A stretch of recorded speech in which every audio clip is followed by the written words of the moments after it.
Kyle Defoor of Defoor Performance Shooting here. I'm in Wisconsin today, and we're going to talk today about optics. So one of the current trends we're seeing is LPVs, or low power variables, and some guys call them LPVOs, low power variable optics, like this Vortex right here and like this Night Force right here, are becoming super popular. A lot of us have been using them for years though, and I'm kind of going to walk through the evolution here, go over a few advantages, disadvantages of the different optics, and let you guys ponder it for a little bit, you know, if you're looking for optics to buy for your rifle. Over here on the right side, this is a Trijicon MRO, one of the more popular red dots. You know, you also have EOTechs and aim points. A lot of people refer to them as RDSs, red dot sights. And this has been the go since my early military days, 1994 to 2004 or so. Red dots were the rage. Typically scopes were reserved for designated marksmen or snipers. But in the past few years, the advent of a true one power scope with a daytime visible red dot has really changed this whole game. One of the things I see in the training industry is that people are very hesitant to go away from an RDS and go to an LPV. And I kind of akin that to in the early 90s when you looked at it, people were very hesitant to go to an RDS. It's evolution, it's technology, and it's just as we're getting better as shooters, both on the manufacturing side with hardware and people like me learning how to use the hardware. So if I look at them both right here, we can get an RDS, all your good ones, your EOTechs, your aim points, and even the Trijicon here, they're going to come in the price point of mid $500, less than $1,000 bucks. The advantage, of course, is we have a single plane of reference for aiming. Unlike iron sights, where iron sights we have two planes of reference, is a little more difficult. The red dot sight cuts down on training a little bit and increases accuracy and speed. The disadvantage to that is that if there's any positive identification or PID needed, we can't really do that past whatever our naked eye can do. So as evolution has come along in the gun industry, we look at something right here. This is what I would call, in my opinion, right now, 2018, this is the best buy on the market. It's the Vortex Razor HD. I think this is a Gen 2. And it's a daytime visible red dot, true one power. It goes up to 6 power, and it's hard to beat. You can find these scopes for right around $1,000. So if you look at it, we're not even quite doubling the price point, and what we're getting out of this is the ability to double the platform. So with an RDS or iron sight equipped M4, you're looking at realistically a 200-yard max effective range, and that's if you can positively identify the threat. And we're talking, when I say 200 yards, I'm talking about an actual kill zone shot. I define kill zone shot as roughly BC steel, about that size. Anything further than that with an RDS is very difficult. So just by putting magnification on the same gun, we're now at 400 yards pretty easily on BC steel. And again, I base that BC off a kill shot with the bullet that I'm using, which is, you know, typically a performance round of some kind. So the Razor is very popular. It's a second focal plane scope. That could be a disadvantage to some people, because if they're using the reticle to do range finding and the reticle changes distances as you change magnification, it could screw up your range estimation. What I've found out in the past few years is most people are either using this on 1 power or 6 power, and there's really no in between. Definitely 1 power I would use at close distances, say 10 yards and in, anything CQB type distance, where I would turn the red dot on for sure.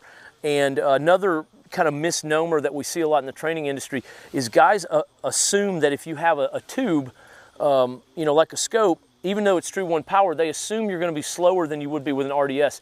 And I have not found this to be true with proper training. The guys that I train, both civilian and military and law enforcement, that use LPVs, I have never had to change my standards for shooting in regards to speed just because the guys are using an LPV. If anything, I would say if guys think they're slower with a scope that has a daytime visible red dot and true 1 power, the reason they're probably slower is because of training and or how they're mounting the scope itself. So I'm a huge fan of this scope. I've seen it in tons of classes. There are a few units that I train that actually issue this, and I think, and I don't want to, you know, badmouth Vortex in any way, but as far as cheap goes, and when I say cheap, it's like this is the least amount of money you can spend for a quality product, and it is by far a quality product. I'm actually surprised they're able to sell it for the price they're able to sell it at. So this would be my recommendation to a lot of people. Moving on down the line here, this is my rifle right now, and it has the Night Force 1-8 on it, and this is the big boy 1-8, the Actar as we call it, slang term. They make two 1-8s. One is the NXS 1-8, and this is the big boy version. The differences are, major differences between these two scopes. Right out of the gate is going to be the price point. You're more than $1,000 more for this one. A lot of people go, what am I paying for? Well, a couple of things, first focal plane, and I got 2 more magnification on there. So the Vortex is a 1-6, the Night Force is a 1-8, so I've got a little bit more magnification, and I've got first focal plane, which basically means an easy way for you guys to look at that if you're in the purchase market is when you adjust magnification, a first focal plane scope, the reticle is going to change sizes as you go from low magnification to high magnification. What that means for you as a shooter is if you're using the reticle for any kind of range estimation, you're actually going to be true no matter what the magnification is. So for example, if I'm on 8 power and I mill something at 2 mils, if I dial down to 4 power, it's still going to be 2 mils width. A lot of guys, it's not a necessary thing. It is necessary when you bump power up and you're looking to use the reticle instead of a laser rangefinder for a lot of your range-finding. So as an example, I am a huge proponent of mill-based reticles. The reason is because any mill-based reticle, but particularly any of the Horus type reticles, the Mill-Rs from Night Force, these reticles can be used very easily to range estimate a target as long as you know its size. And since typically what most of the things I'm doing is either hunting, it's either animals or humans, it's not hard for us to have a known, like we know a man is 18 inches wide, so this is very easy for us to put reticle on there. We know exactly how far he is, and I can go from there. So that is why I'm a first focal plane fan, with the exception of, and I've kind of come to this conclusion in the past 2 years with most of the units that I'm training that are kind of heading in this direction.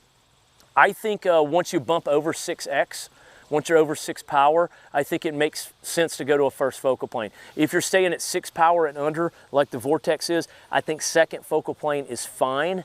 And that is going to help a lot because budget-wise, you're looking at roughly $1,000, way over $2,000. So it might not be worth it for a lot of people. Obviously, I do this for a living. I'm a pro shooter, so I'll take this. For those reasons. I'll use this both in a carbine class and I'll also use it in a scoped rifle class, where if you look at it, I'm going to set up targets in a varying field. I'll have a close target at 50 yards, I'll have another one at 100, 150, 200, all the way out to 600. So by having a first focal plane scope, I can not max my magnification out. I can have my magnification on 4.5 or 5, and I can see the entire field that I need to cover. And because my reticle stays true, I can do my holds the same way as I could on a second focal plane scope at max power. So those are some decision points you got to make. Other things that are interesting about scopes, one of the things I've been teaching for a while in my classes that helps people out a lot, because one of the things we get is guys come to classes, they'll look at something like on the Vortex here, it says 1 click equals 0.2 MRAD. It's exactly half of that on this one, which on the Night Force, it's 0.1 MRAD per click. And we're talking about, when we say MRAD, we're talking about mil radians or 1 mil. An easy way to do that, if you look at your turret on whatever scope you have, between the whole numbers, so example, between 0 and 1, or between 1 and 2, or 2 and 3, or whatever, you can really tell the adjustments by how many hash marks are in between there. So if I look down at the Vortex right here, and I'm looking between number 1 and 2, I see 4 hash marks. So the number 1, 4 hash marks, and then the number 2. So it tells me right off the gate that it's 0.2 mil adjustments. Obviously it says that on the top as well, but a lot of scopes that we see do not say that. 0.2 mil at 100 yards is roughly 3/4 of an inch. I kind of round it off, so 0.75 an inch per click for this one. Go over here to the Night Force and I look at that. Again, it's written on the top, but if it wasn't, if I go between my numbers here, I have 9 hash marks between numbers.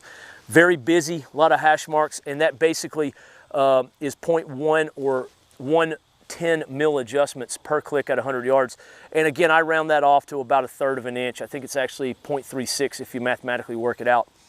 So just by looking at turrets, you can tell what the adjustment is. I am really big on having both a mill-based reticle and a mill-based turret. I came into the military in the mid-90s. I went to sniper school in the mid-90s, where at the time we were running a mill-based reticle, but we had an MOA turret, and that's kind of, in the business, we kind of refer to that as staying American. You know, we liked inches, and we liked everything to be kind of that, you know, imperial system. It is drastically easier to have a mill reticle and a mill turret. In fact, what I did today with these guys when we confirmed zero, I came from, I was in the deep south before I got here, so I was at 95 degrees and about 90% humidity 2 days ago when I last shot this gun. So I knew the zero was going to be off based just on humidity alone. And I zeroed my entire gun without going downrange. I took 5 shots. I put my crosshairs where I was aiming. I saw where my group hit, and I look at my reticle because it's a mill-based reticle, and let's just say for easy conversation, it's 1 mil low. So I aim at the target, I shoot my 5 rounds, it's 1 mil low. All I've got to do on my turret now is dial up 1 mil and it's zeroed. Both of these scopes have capped turrets, which again, I'm a huge fan of as long as you have a mill-based reticle. Because I have a mill-based reticle, the holds that I do at different yard lines stay consistent. So just off the top of my head, 77 grain Black Hills, so that's my favorite bullet for distance. I know that when I zero at 100, my hold for a 200-yard shot is 0.5 mil. I know for a 300-yard shot, it's approximately 1.5 mil, and I know for a 400-yard shot, it's approximately 2.1 mil. So again, with a mill-based reticle, I can quickly just hold it. So when people hear us talking about holds, like we don't dial anymore, we do holds. That is the reason why we do holds. It's faster, and how we do holds is simply with that mill-based reticle. So big fan. You know, if I could get one thing across to everybody, what I would say is there's nothing wrong with an RDS, and I train a lot of people, especially LE, that they're just now getting RDSs. And as sad as that is, that's a fact of life. What I would tell everybody at this point, though, is there's no reason if you have an RDS not to just run a 3-power magnifier behind it, because it greatly increases everything about the gun. You're literally doubling the distance of the gun. You know, I would call this gun, in all honesty, and we got to go with this because any weather condition, any lighting condition, etc., I would call this gun with an RDS a 100-yard gun. Most people with naked eye are able to PID any kind of threat at 100 yards. Go to 200 and it's going to have to be painfully obvious that that's a threat, and there's different, you know, degrees of that. Once I go to magnification, not only can I PID at 100 and 200 very easily with 6 power, but now I can shoot the same gun at 400 yards minimum. I'm a huge fan also with these scopes of having a quick disconnect mount. I am not into hard mounting them like a traditional rifle scope. Both of these have QD mounts on them, and that's simply because if anything does go wrong with the scope, and a lot of people, we're not talking about optic failure so much, it could be battery failure, it could be, I've had some issues in the south where the humidity has been so bad in days that it's just fogged up constantly. So maybe I just, for whatever reason, I can't wipe it clean. Anything, I don't care what it is, but be able to get it off and go to iron sights if I have to. So that's kind of my take on LPVs versus RDSs. I think RDSs are kind of the way of the dinosaur at this point. There's absolutely no comparison to these guns right here, especially with distance. Again, 200-yard gun max. Easily, both of these are 400-yard guns. Depending on the bullet, we can stretch that to 600. I would say, you know, in complete honesty, I don't work for any optic company right now. By far, this is the best buy on the market, Vortex Razor. I see them in tons of classes. I see them in tons of units. You've got a mill reticle and turret. You've got a daytime visible red dot. You've got true 1 power. Very difficult to beat. The Night Force 1-8 Actar is the Cadillac version of LPVs right now, in my opinion. Again, first focal plane versus second focal plane. 6 power, 8 power, you know, you're definitely paying a lot more money for that if you need it. One of the other things, you know, we want to look at too is if we look at what makes a second focal plane scope clearer, right? That's one of the things that Vortex Razor fans are always kind of chiming in about the Razor. Is they're like, it's such a clear picture. It's such a clear picture.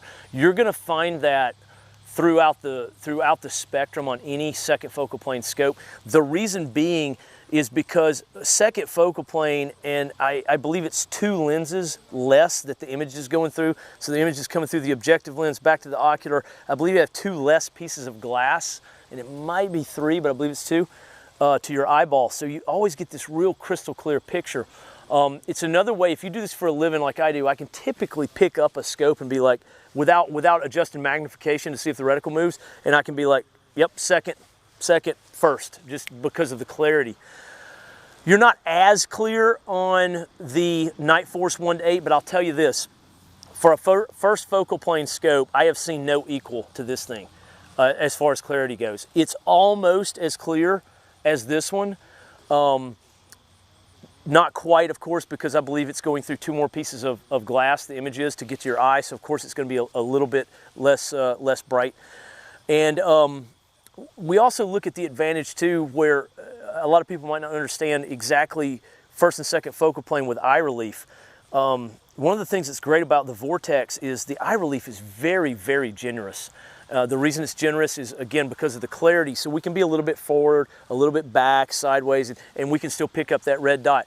Again, the first focal plane 1-8 Night Force here, as far as first focal plane optics go, I have never seen a first focal plane LPV with as forgiving an eye box as this. And when I say eye box, again, I'm talking about the distance between the ocular and your eyeball. You've got a lot of room with this thing, more than any other first focal plane I've ever seen.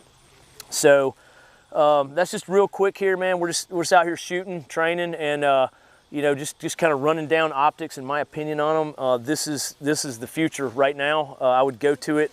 You can PID at great distances. You can take long shots, which, you know, schools have 100-yard hallways in them. Schools have 200-yard hallways in them. You know, Walmart or your big grocery stores are 200 yards front to back. So I really am a fan of LPVs. I don't run anything else myself right now unless I'm training a unit who is RDS only. And again, it would be my suggestion to you guys, if you're RDS only, to get at least a magnifier so that you can somewhat come up in performance to the other optics. All right, hope you guys enjoyed that. Thanks.